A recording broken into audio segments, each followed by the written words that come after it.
I'll never forget the sound of that knock. 3 sharp raps on my apartment door at exactly midnight on a Tuesday. Not the casual knock of a neighbour or the confident bang of a delivery person. This was desperate, urgent, the kind of knock that makes your heart stop before your brain catches up. I was in my pajamas about to brush my teeth when I heard it. My first thought was maybe someone had the wrong apartment. My second thought died the moment I opened that door.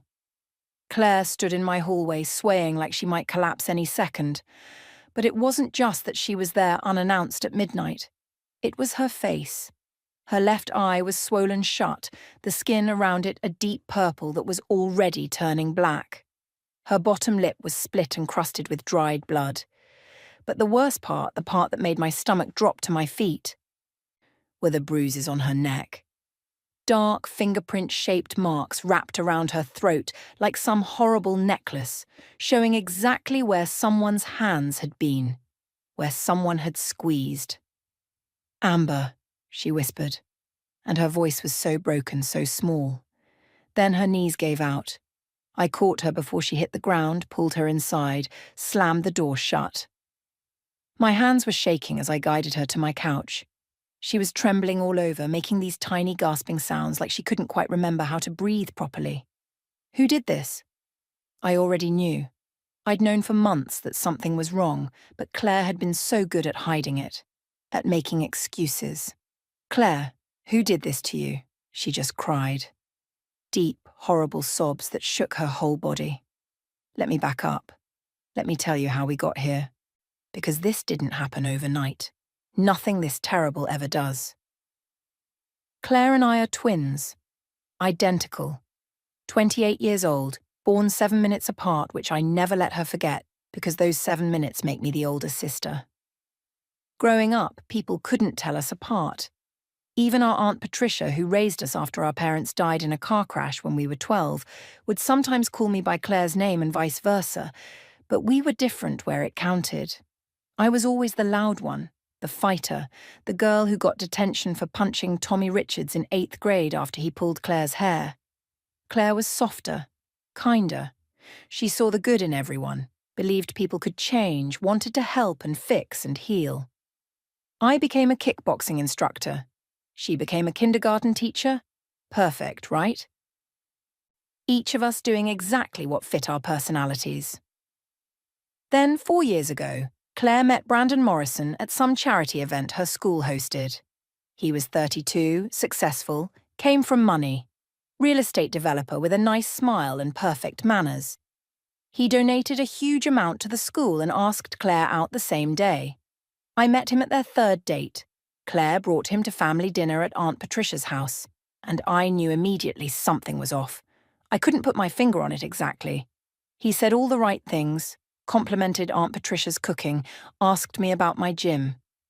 But there was something in his eyes when he looked at Claire, something possessive, like she was a thing he'd acquired rather than a person he loved. I told Claire my concerns the next day. Big mistake. She got defensive, said I was being overprotective, that I didn't like seeing her happy. We fought, really fought, for the first time in our lives. She stopped calling as much after that. They got married 10 months later. "Quick," Brandon said, "because when you know, you know."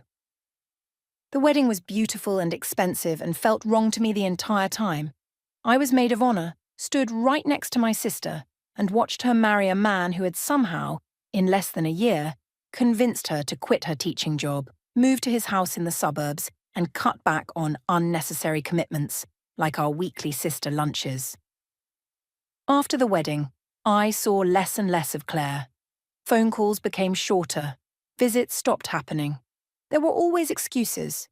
Brandon had work events she needed to attend. They were renovating the house. She wasn't feeling well. She was busy. But I'm her twin. We've always had this connection, this sense of each other. And I could feel something was wrong even when Claire smiled and said everything was perfect. The warning signs were small at first. Claire wearing long sleeves in July. Cancelling plans at the last minute. That hollow look in her eyes when she thought no one was watching. The way she'd flinch if someone moved too quickly near her. How she started asking permission for things, saying Brandon thinks and Brandon says instead of having her own opinions. 6 months ago, I showed up at her house unannounced. Brandon answered the door, blocked it with his body, said Claire was sleeping and maybe I should call first next time. His smile never reached his eyes. I never got past that doorway. 3 months ago, I saw Claire at the grocery store. I hugged her and she winced. I pulled back, asked if she was okay, and she laughed it off. Said she'd pulled a muscle at the gym. But Claire didn't go to the gym. And when I touched her arm, I felt her flinch away from me. I started calling more. Texting. Trying to find ways to see her. Brandon was always there, always watching, always with some reason why Claire couldn't meet me or talk long. I felt helpless. Frustrated. Scared. Then came that knock at midnight. Now she was on my couch, crying so hard she could barely breathe, and I was getting ice wrapped in a kitchen towel for her face, trying not to shake with rage. "Talk to me," I said quietly, sitting next to her, gently holding the ice against her swollen eye. "Tell me everything." It took almost an hour. The words came out in broken pieces between sobs and long silences. How it started with small things. Brandon criticizing her clothes, her cooking, her friends. Then came the yelling, the controlling, tracking her phone, going through her messages, making rules about where she could go, who she could see, what she could spend money on. Then the pushing started. The grabbing, the slapping, always where people couldn't see. Always with threats about what would happen if she told anyone. Tonight had been the worst. Dinner was cold because Brandon came home late without telling her. He grabbed her, shook her, then his hands found her throat and squeezed. She said she saw darkness closing in, thought this was it. This was how she'd die. Then he let go, threw her against the wall, told her if she ever tried to leave, he'd make sure no one ever found her body. He had connections, money, a lawyer on retainer. Who would believe her? "I believe you," I said, holding my sister while she cried. "And he's going to pay for this." Claire finally fell asleep around 3 a.m, curled up on my couch under every blanket I owned. I'd cleaned her wounds as gently as I could, given her pain medication, made her tea she barely touched. Now she was still, her breathing finally steady, and I sat in my kitchen in the dark, staring at nothing. Sleep wasn't happening for me. Every time I closed my eyes, I saw those bruises on her neck, those fingerprints. I kept thinking about how close I'd come to losing her, how if Brandon had squeezed just a little longer, just a little harder, my sister would be dead right now. The rage sitting in my chest felt like something alive, something burning and demanding action. But what action? Call the police. Claire had no evidence except the injuries, and Brandon would have his story ready. He'd already proven he was careful, smart. He never hurt her anywhere visible when she had to leave the house. His house probably had security cameras he controlled. His family had money for the best lawyers. Any case would disappear. And Claire would end up right back in that house with a man who'd nearly killed her, only angrier now. More dangerous. I paced my small kitchen, my mind racing through possibilities and discarding them just as fast. Then I caught my reflection in the microwave door. Saw my face. Claire's face. Our identical face. The idea hit me like lightning. We were identical twins. Our own aunt mixed us up sometimes when we were kids. Same height, same build, same voice when we tried. What if we switched places? What if I went back to that house as Claire and confronted Brandon myself? I was trained. I knew how to fight, how to defend myself. More importantly, I wasn't afraid of him.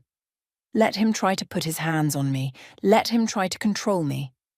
I'd show him exactly what happened when he picked on someone who could fight back. The more I thought about it, the more sense it made. Claire was too scared to go to the police, too traumatized to face him again. But I could do this. I could get evidence, catch him in the act, record him confessing. Something concrete that his lawyers couldn't make disappear. When Claire woke up around noon, I told her my plan. "Absolutely not." She sat up too fast, winced at the pain. Amber, no, you don't understand what he's like. He's not just violent, he's smart. He watches everything. He'll know. He won't know. Claire, we're identical. We've fooled people our entire lives. This is different, this is dangerous. Her hands were shaking. If he figures it out, if something goes wrong, he could hurt you. He could kill you. Then I'll make sure he doesn't figure it out. I sat next to her, took her hands. Listen to me. You can't go back there. And if you just disappear, he'll come looking. He'll make trouble. But if I go back as you, if I'm inside that house, I can get proof. Real proof that will put him away. You don't know what it's like, she whispered. Living with him. Walking on eggshells every second, never knowing what will set him off. The rules, Amber. He has so many rules. Then teach me. Teach me the rules. Teach me how to be you in that house. We have time. She stared at me for a long moment, and I could see her brain working through the fear, trying to find holes in the plan. Finally, she asked, "Where would I go? If you're pretending to be me, I can't just stay here." Aunt Patricia's place. 2 hours away. Brandon doesn't go there. You'll be safe. Claire closed her eyes. When she opened them again, something had changed. Some tiny spark of hope I hadn't seen in months. You really think this could work? I know it will work. Trust me. We spent the next 2 days preparing, and with every hour, I understood more about the prison my sister had been living in. Claire taught me everything. How Brandon liked his coffee, exactly 6:30 in the morning, 2 sugars, cream heated for 20 seconds in the microwave. How dinner had to be ready at precisely 6:30 in the evening, not 6:25, not 6:35. How she wasn't allowed to password protect her phone. How she had to ask permission before spending money, even grocery money. How certain friends were allowed, and others weren't. She showed me the layout of the house, the security system Brandon controlled from his phone, where he kept important documents, his schedule, his moods, his triggers. Don't contradict him, Claire said. Even if he's wrong, even if he's being ridiculous. Don't argue. Just apologize and agree. It's easier that way. That's not living, Claire, that's surviving. I know, her voice was so quiet, but that's all I've been doing for 2 years. Just surviving. She taught me her mannerisms, how she'd started making herself smaller, keeping her eyes down, her voice soft, how she moved carefully through the house, trying not to make noise, how she flinched at sudden movements now, something she never used to do. I practiced until my jaw hurt from keeping my voice gentle instead of strong, until I could walk like I was trying not to take up space, until I could look at the ground instead of meeting eyes directly. We worked on my hair. Claire's was shorter now, a bob instead of my long ponytail. She cut mine to match, and I barely recognized myself in the mirror. I looked like her. Soft. Afraid. Breakable. Claire showed me the makeup she used to cover bruises, foundation 3 shades too heavy, concealer, powder. She'd gotten good at it. Too good. How many times had she hidden his violence from the world? She gave me her wedding ring. I slipped it on and felt sick. This ring was supposed to mean love and partnership. Instead, it had become a shackle. On the second night, Claire pulled out a small box from her purse. Inside was $3,000 in cash, hidden in 20s and 50s. My escape money, she explained.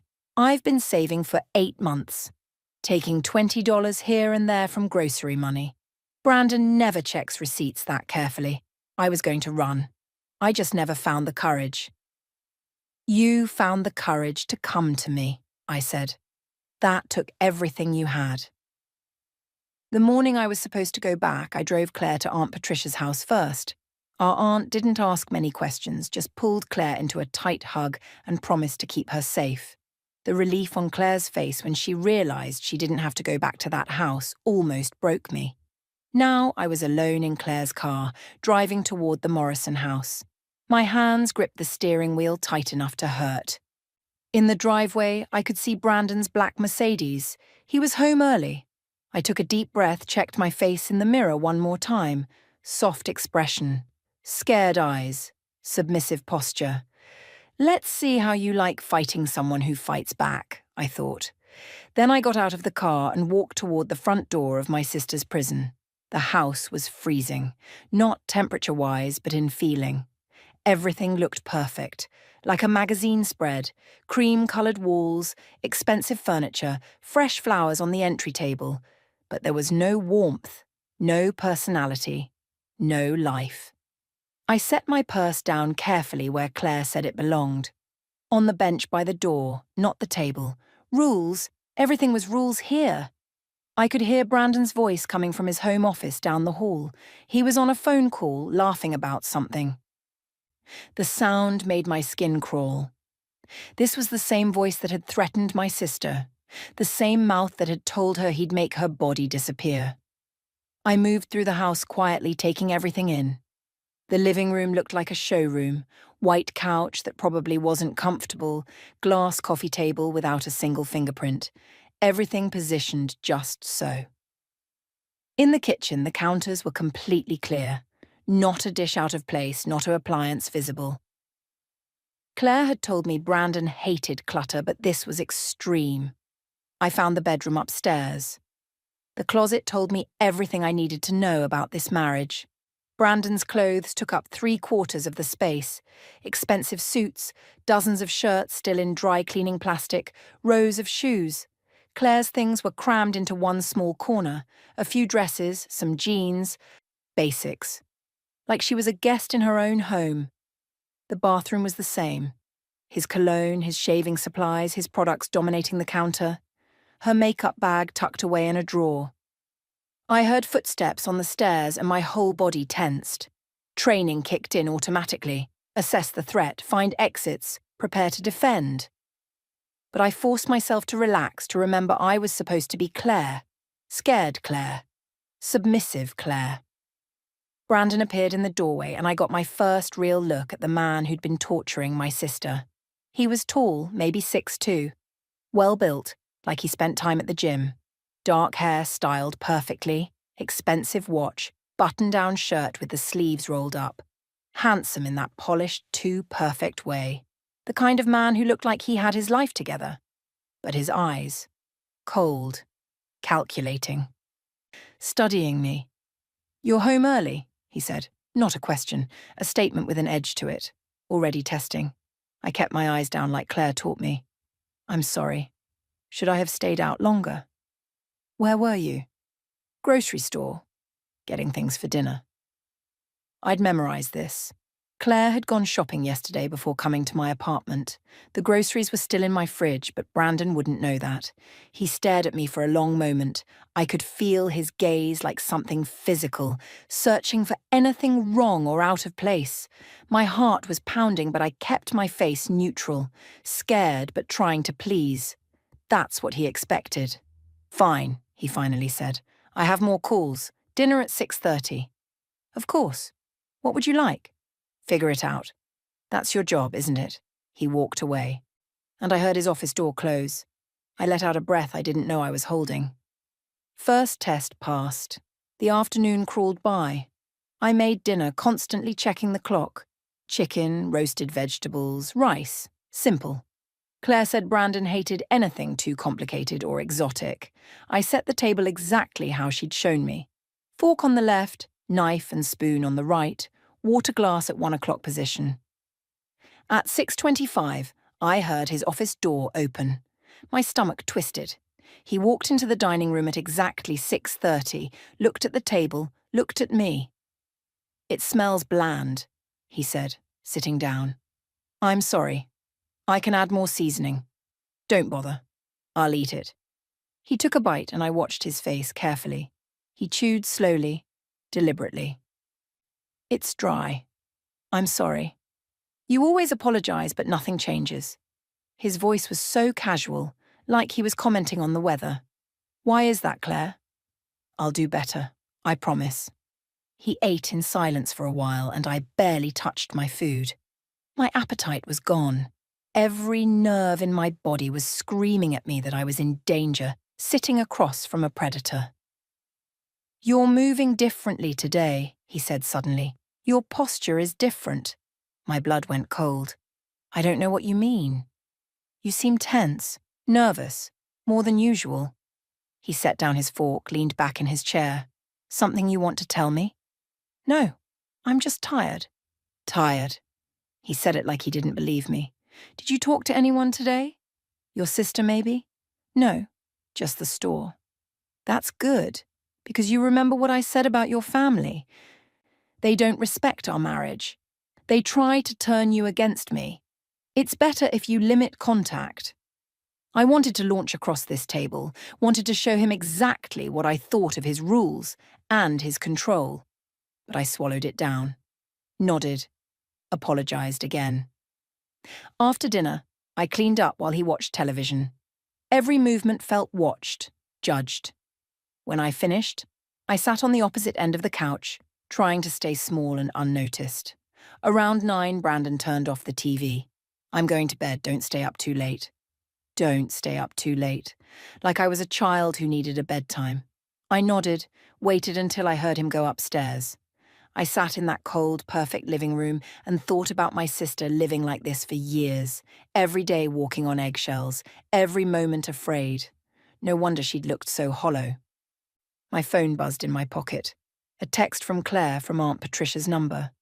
"Are you okay?" I typed back quickly. "Fine. He doesn't suspect anything yet. Be careful, please." I deleted the messages like Claire taught me. Brandon checked her phone every night.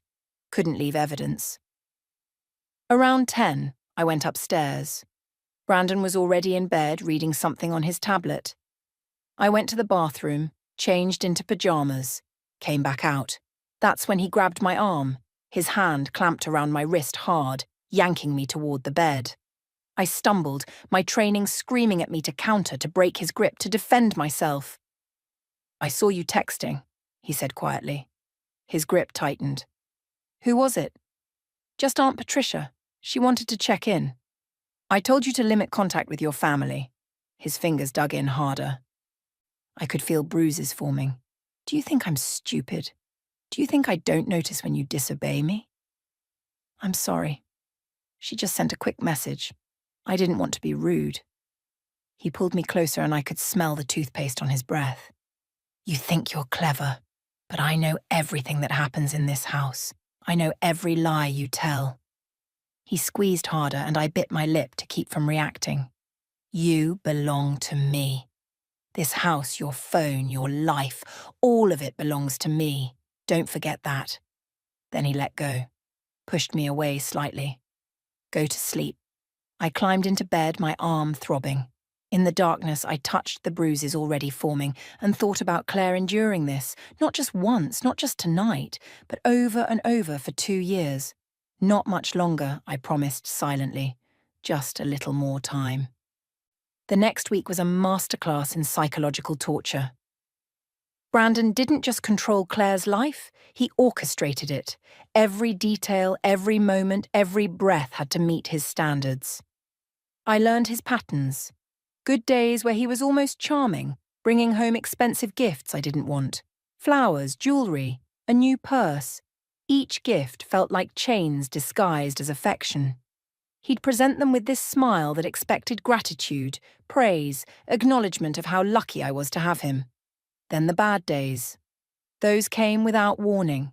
A towel hung wrong in the bathroom.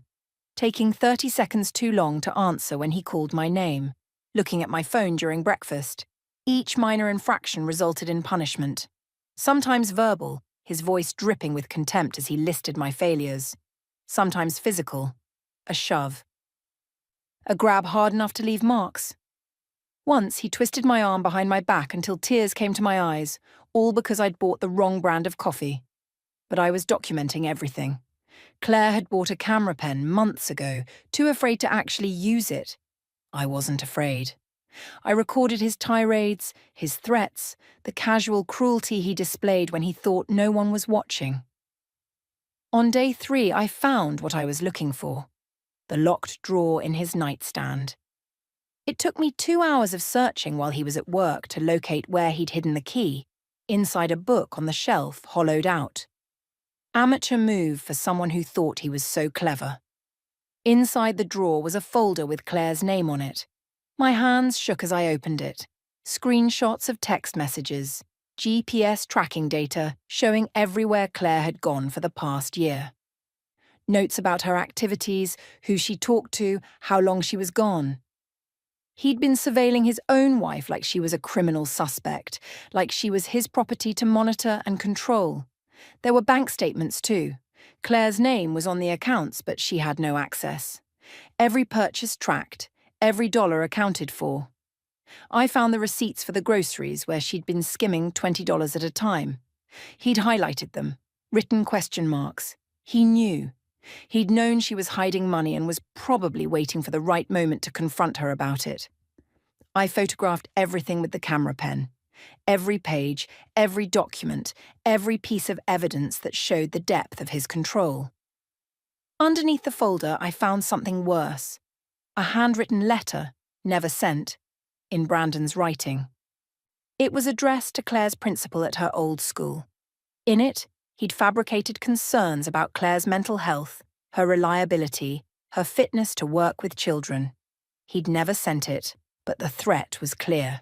If she ever tried to leave, if she ever fought back, he had weapons prepared. He could destroy her reputation, her career, her credibility. That night, I met secretly with a woman named Helen, a domestic violence advocate Claire had consulted once. She'd given Claire her card and Claire had hidden it in an old purse, too scared to ever call. I called. We met at a coffee shop 3 towns over while Brandon thought I was grocery shopping. Helen looked at the evidence, listened to my recordings, and her expression grew grimmer with each piece. "This is good," she said finally. "Really good. But in court, his lawyers will argue the surveillance was protective, not controlling. They'll say he was worried about her, that tracking was consensual. The recordings help, but we need something ironclad. We need him to explicitly threaten or admit to abuse on record. Something his money can't explain away. How do I get that? You don't. It's too dangerous. Take what you have to the police now. Get a restraining order. Get your sister somewhere safe." But I knew that wasn't enough. Brandon's family had lawyers on retainer. They'd make this messy, expensive, drawn out. Claire would spend years looking over her shoulder, afraid he'd find a way around the system. Afraid he'd make good on his threats. I needed him to confess. To say it out loud where it couldn't be denied. By day 6, I'd found Claire's emergency money. Still hidden in the tampon box where Brandon never looked.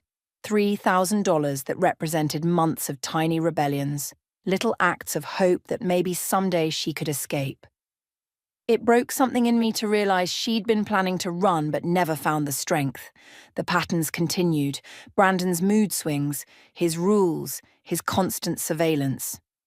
He went through my phone every single night, reading messages, checking call logs, demanding passwords to social media accounts. When Aunt Patricia texted asking how I was doing, Brandon made me delete it in front of him. Forbade any response. "Your family doesn't understand our marriage," he said. "They try to interfere. It's better this way." I smiled, nodded, agreed. And inside, I counted down the hours until this nightmare ended. Day 7 started normally enough. Brandon left for work. I cleaned the house to his standards, prepared dinner, kept myself small and obedient. But when he came home that evening, I could tell something was different. He'd been drinking, not falling down drunk, but enough that his eyes were unfocused, his movements loose. He was looking for a fight. "This place is a mess," he said, even though I'd spent 2 hours cleaning. "I'm sorry, I'll clean more." "You're always sorry." Sorry doesn't fix anything. He walked through the living room deliberately looking for problems, found a magazine on the coffee table. "What's this doing here?" "I was reading it. I'll put it away." "You were reading." He picked up the magazine, threw it across the room. "While I'm working all day, paying for everything, you're sitting around reading magazines." "No. I just took a short break." "Don't lie to me." His voice jumped to a shout. "I can see the lies on your face. You think I'm stupid?" My phone buzzed in my pocket. A text.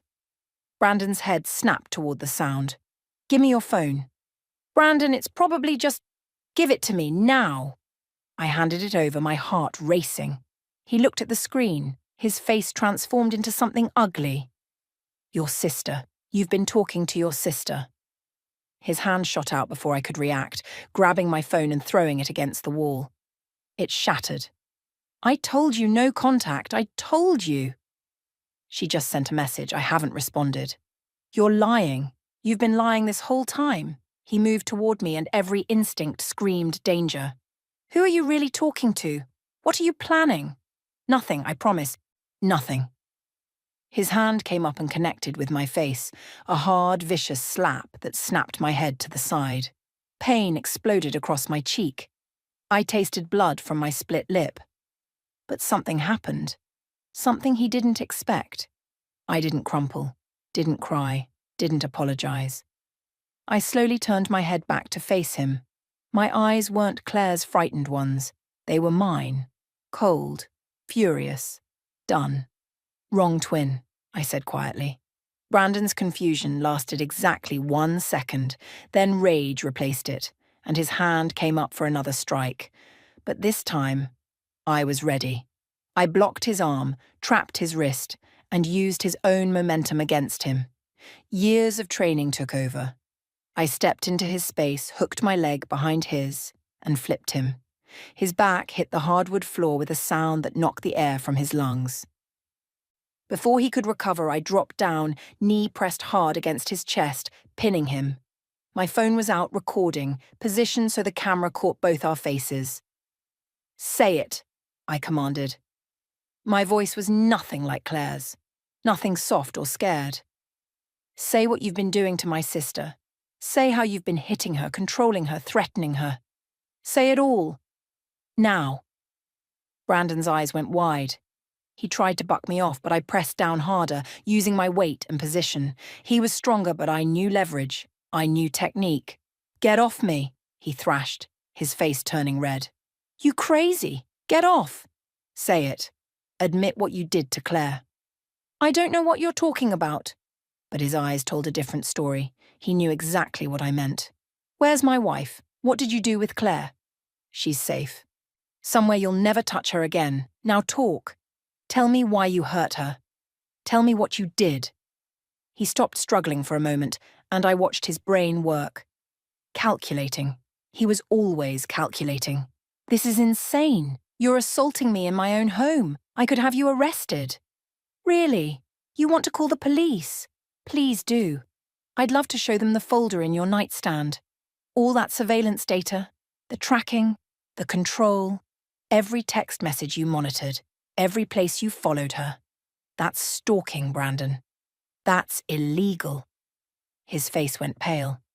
You went through my things? Just like you went through Claire's things every single day. Feels different when it happens to you, doesn't it? He tried to buck again, harder this time. Got one arm partially free. His hand grabbed at my throat, and for a second, I understood the terror Claire must have felt, those fingers pressing, trying to squeeze, but I wasn't Claire. I grabbed his thumb, bent it back at an angle that made him scream and release. Then I had both his wrists pinned, my knee digging harder into his chest. You like hurting people smaller than you, I said. People who are scared. People who can't fight back. How does it feel now? How does it feel to be the one pinned down? She deserved it! The words exploded out of him, rage overriding his calculated control. She's my wife. She's supposed to obey me, respect me. But she was always sneaking around, hiding things, planning to leave. I had every right to discipline her. Discipline her? My voice was deadly quiet. Is that what you call choking her until she passed out? Hitting her? Threatening to make her body disappear? She pushed me to it.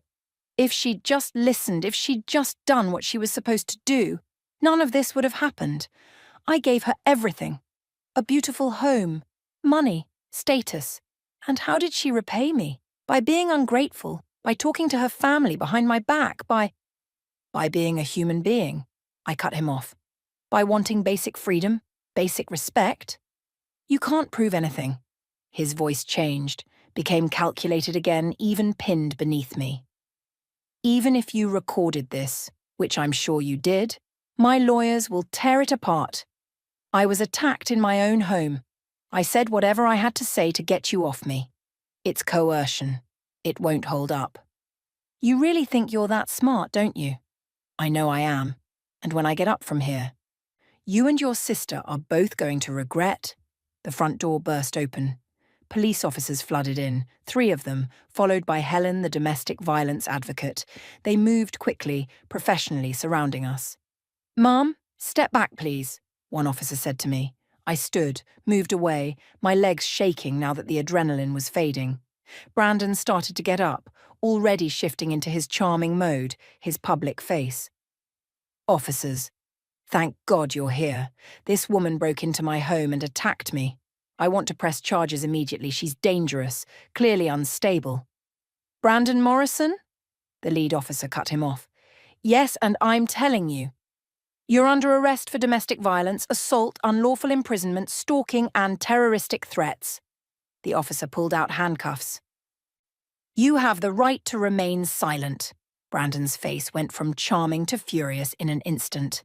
"This is ridiculous. You can't arrest me based on some crazy woman's word. Do you know who my family is? Do you know what lawyers I have access to?" "We know exactly who you are, Mr. Morrison." The officer turned him around, cuffed his hands behind his back. "We also have recordings of you admitting to abusing your wife. We have documentation of stalking and surveillance. We have medical records your wife just released, showing injuries consistent with repeated assault. And we have multiple witnesses to your threats." "I was coerced. She attacked me. Anything I said was under duress." "The recording will be reviewed by the district attorney. Anything you say now can and will be used against you in court." The officer started reading him his full rights, while Brandon shouted over him, "This is a setup. My wife is behind this, isn't she? Where is she? Where's Claire? When I get out, she's going to pay for this. Do you hear me? She's going to regret this." The officers exchanged glances. Those threats were being recorded too. Brandon was too angry, too used to getting his way, to realize he was making everything worse. As they led him toward the door, still shouting about lawyers and lawsuits and how we'd all regret this, Brandon looked back at me. Our eyes met. "You can't protect her forever," he said, his voice cold and certain despite the handcuffs. "I'll get out, and when I do—" "When you do, she'll have a restraining order, evidence. And a sister who's not afraid of you," I said. "You picked the wrong family to terrorize." They took him out. The door closed. And suddenly the house was quiet. Helen came over, put a gentle hand on my shoulder. "You okay?" I touched my split lip, felt it throbbing. "I'm fine." "Is it enough? The evidence, the recording, is it enough to keep him away from her?" "With what we have now?" "Yes. The DA is taking this seriously. His family's lawyers will try to fight it, but between the recordings, the documentation you gathered, and his threats in front of officers—" She smiled grimly. "He's going to prison." My legs finally gave out. I sat down hard on Brandon's perfect white couch and let myself shake. We'd done it. Claire was free.